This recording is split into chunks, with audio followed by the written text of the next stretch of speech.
typically the supposed hardest question for Christians is the philosophical one. How can God be all knowing, all powerful, and completely good, and yet there be evil and suffering in the world?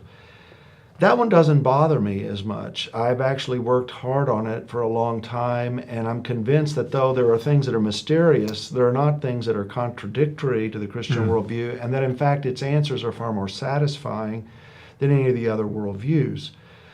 But the kinds of questions that I do have that I think are serious are related to mysteries, like in the Bible, we look at passages in the Old Testament like the conquest of Canaan, and when God demands the extermination of the Canaanites of Joshua and the Israelites, it immediately raises questions in our mind like, is this fair? Women and children, what is up with that?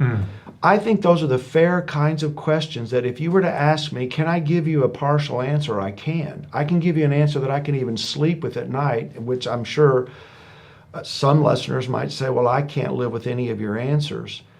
But what's helped me find resolution to these is something beyond just looking at weighing out the completeness or the incompleteness of my answers.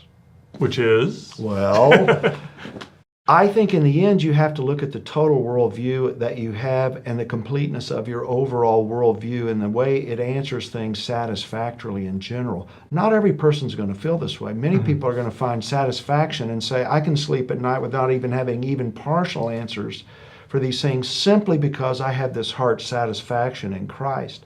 I don't see a problem with that.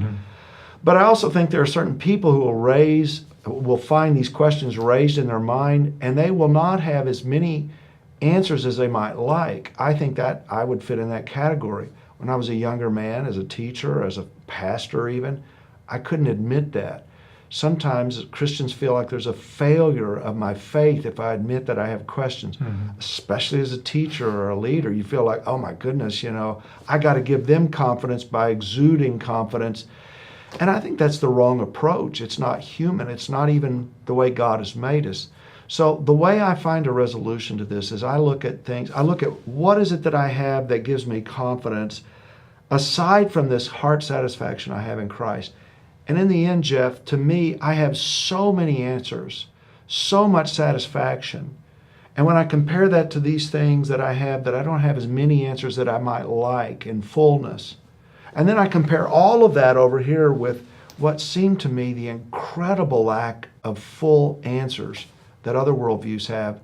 At the end of the day, I say, you know what? I'm really not worried about it. I don't lose one wink of sleep over it.